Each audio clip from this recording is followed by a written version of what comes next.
It's weird. I can't wait to start the video. What is going on? YouTube, what is going on? Welcome to the video. Welcome back to the channel. Hope you're doing absolutely amazing. In this video, we are going to be talking about how often should you be weighing yourself? Because some people are going to tell you, listen, you should not be weighing yourself at all, sweetie. While other people are going to tell you, no, you need to be weighing yourself every single hour, sweetie. There's no seconds missed here. And then some people are going to say, no, you need to be weighing yourself once a week. So, what is right? What should you do? What should you not do? How can you make sure you don't become obsessed with the number on the scale? I'm going to talk about all that here in this video. I think this is one of the most important videos I'm ever going to make, so please make sure you do not skip anything and watch the whole way through. Number one, I want to give you the real deal. I want to give you what I believe is the best strategy for the majority of people. I do this with pretty much every single one of my online coaching clients, and that is, I believe you should weigh yourself every single day, every single morning. Now, I'm going to tell you why in this video, but before I go into that, I completely understand that everybody is different and everybody has a different reaction, and everybody, there's certain things that go on in people's lives that, listen, that makes us individuals. I can't tell every single person what they should do unless I work with them, right? So I will say that first and foremost, but for the vast majority of people, I believe you should be weighing yourself every single day. I'm going to tell you a few reasons why in this video right now. Number one, above anything else, I wrote this here, you are never going to weigh the same number on the scale day after day after day after day. So even if you do get to your goal body weight, and even if you do get to a point where you're comfortable with the number, whatever it is, you are never going to weigh that same number. Your weight is going to fluctuate. It's going to fluctuate down, it's going to fluctuate up, it's going to fluctuate staying the same. You're never going to weigh the same number on the scale. And you can fluctuate for any different number of reasons. You can fluctuate for the amount of sodium you ate. You can fluctuate because it's your time of the month if you're a female. You can fluctuate because you have to go to the restroom. You can fluctuate because you had a very tough strength training workout the day before. There's so many reasons why your weight can fluctuate. I could do a whole separate video on this, and actually I have done a whole separate video on this. So if you want to check that video out, I'll link it here somewhere above. It's an entire video on why your weight is going to fluctuate and why it is never going to stay the same. But first and foremost, if you understand that off the bat, and you actually know why the scale is doing what it's going to do, like you know why it went up, you know why it went down, you know why it stayed the same, whatever it is, and you can truly understand that and have the knowledge for that, well then at that point you now understand it. So it's less emotional because you're using logic as opposed to emotion. So if you do step on the scale and it does go up, God forbid, you can now use logic as opposed to purely emotion, because most people step on that scale and see a number and it's purely emotion, whether good, bad, or indifferent. If it goes down, great. If it goes up, this sucks, I'm a failure. And so it's a pure emotional response. And what I want you to do is transition away from the emotional response and move to a logical response sooner. I don't want to say don't have an emotional response because, listen, you're not a robot, you're a human being, and we're all going to have emotional responses. But the quicker you can move away from the emotional response and move towards the logical response of what's going on, why is this happening, why did it go up, why did it go down, what's going on, and you can understand it, the less emotion there is and the more you're able to understand and be consistent with what you're doing. So understanding first and foremost, your weight is never going to stay the same. It'll never stay the same. Number two, I want to throw this at you. I didn't write this down, but I want to throw it at you. Let's talk about if you were a manager, let's say you're a manager of Apple, an Apple store in California, wherever it is. If you were going to look at your data of sales over the month, right? To see, hey, did we make money? Did we lose money? Did we have the same amount of revenue? Money coming in, money going out. What do we do? You're normally not just going to pick 4 days out of the month, because 4 days out of the month don't really tell you if you're having a month where you make money, a month where you lose money, a month where you maintain your money. Let's say, for example, you pick a random Tuesday, a random Monday, a random Saturday, and then a random Thursday.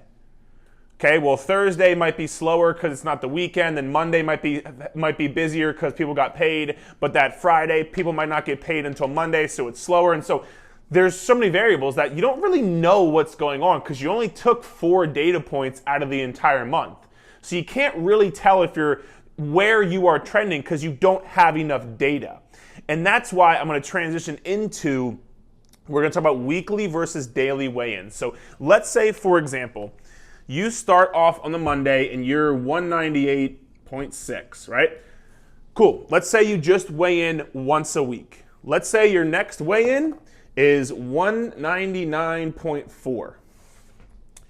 You would lose your shit. You'd freak out. You would be like, I'm a failure. You'd be like, this is not working. You'd be like, my diet's not working. I suck. What am I doing wrong? Again, all of the emotional responses, right? Now, let's say you weighed in every single day. And on Monday, you weighed 198.6. And then on Tuesday, you weighed 198.2. And then on Wednesday, you weighed 198.4. And then on Thursday, it was 197.6. And then Friday was 197.4. Saturday, 198 flat. Sunday, 197.2, right? So let's say that, and that, by the way, that's very possible. That happens all the time. And as you can tell, it's fluctuating. It's going up, it's going down, it's going up, it's going down, but it's trending down, right? Because you started at 198.2 and it's trending down. You saw 196, you saw 197, you saw those numbers. But let's just say on Sunday night, you had a meal that was higher in carbs and higher in sodium, which, by the way, you know, on a weekend, people going out to eat, so on and so forth, very possible for that to happen. And then you weigh in on Monday morning, and because you had more carbs and because you had more sodium, you weigh in heavier. And you think, oh my God, this isn't working, my diet's not working, I'm gaining fat, I'm a failure, because you only took this weigh-in and this weigh-in right here. You didn't see throughout the whole week, you were actually trending down. And this is why, if that does happen on Monday, which again, it's gonna happen, your weight's gonna spike up, it's normal, it does not mean you're doing anything bad, it means you're a normal human being. If and when that does happen, now, once again, you're not going to be as emotional over it. And again, this will take time, but you're not gonna be as emotional over it because you can clearly see there was multiple times during the week where you saw 197 and you were trending downwards. And so understanding that, you know, you can get your daily weigh-ins and you don't, compare yourself to from Wednesday to Saturday. Those two weigh-ins don't matter. What you would do is if you weighed yourself on, let's just call it January 1st, you would compare your January 1st weigh-in to February 1st, and then March 1st, and then April 1st. That's when you would compare weigh-ins. You don't compare weigh-ins week to week or even month to month. I'm sorry, you don't compare your weigh-ins day to day or week to week. You compare them month to month because you can see a trend start to develop over a period of time. And again, if you only took your weekly weigh-ins, you would not have saw that you were trending down that entire week. And what this causes is most people quit. Most people quit because they think they're not seeing progress. You probably would have quit because you would think, well, screw this, it's not working, I gotta do something different, I gotta change something, I gotta lower my calories, I gotta go keto, whatever it is.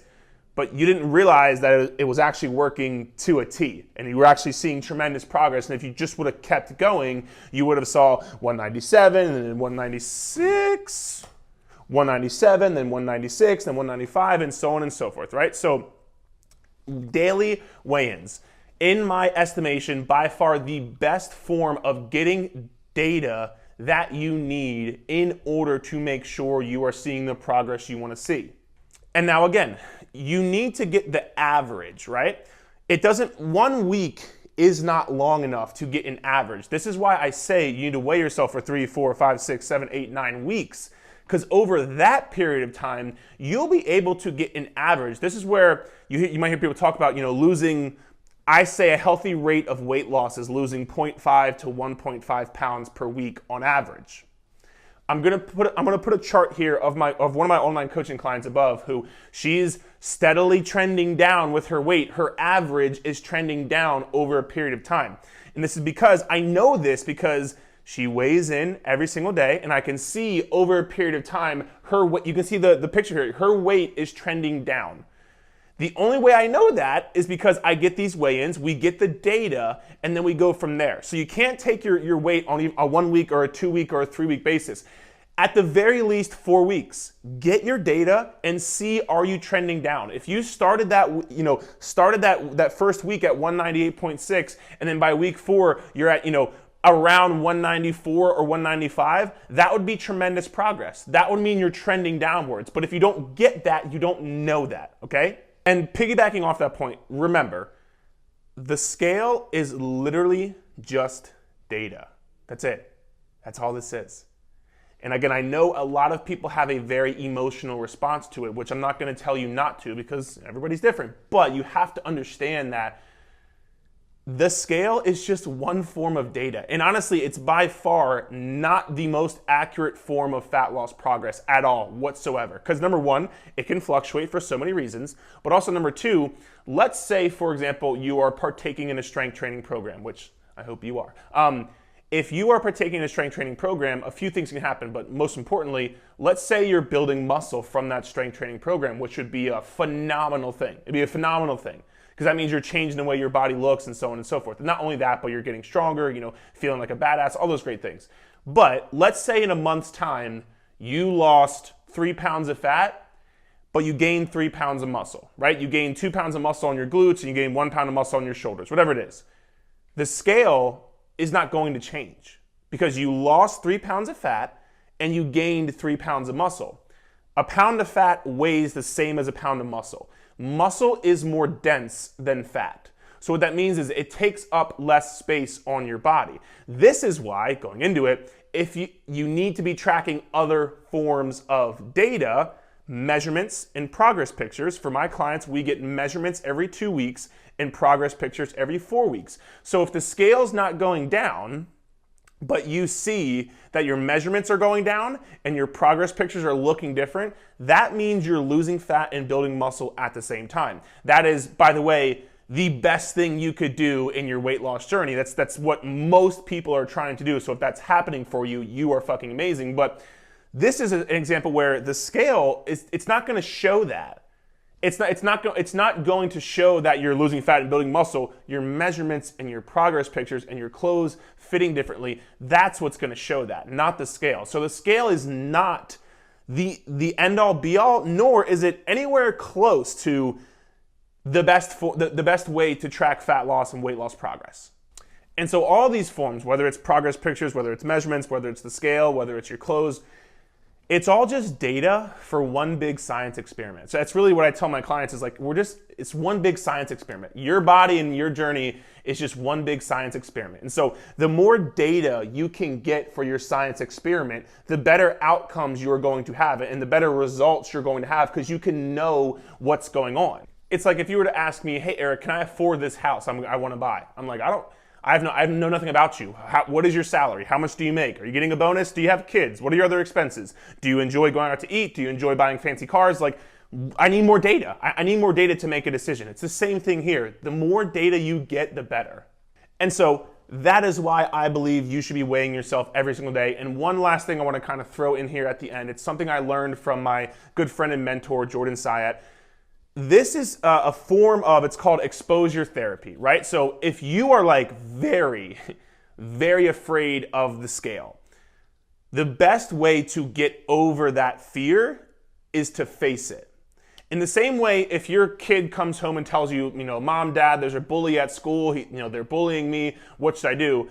You're probably not going to say, well, just keep running away from it and just keep running away from him and make sure you hide in the locker room and make sure you hide in your locker no, you're going to say, hey, go kick the kid's fucking ass. Excuse my language, but go kick his ass. So you want them to face the bully, not run away. Because the more you expose yourself to it, the better you can be, the more comfortable you will be and you will face it as opposed to continuing to run away from it. So as opposed to running away from the scale, educate yourself on it. Expose yourself to it. Understand there's going to be fluctuations. Understand that even when your weight spikes up, it doesn't mean that you did anything wrong. It doesn't mean it's a bad thing. You just have to keep going. And if you keep going, you will continue to see progress. I can't tell you how many clients I've worked with where, we start working together and their weight spikes up. And they tell me, Eric, this is where I normally quit. What am I doing wrong? What's going on? I'm like, nothing.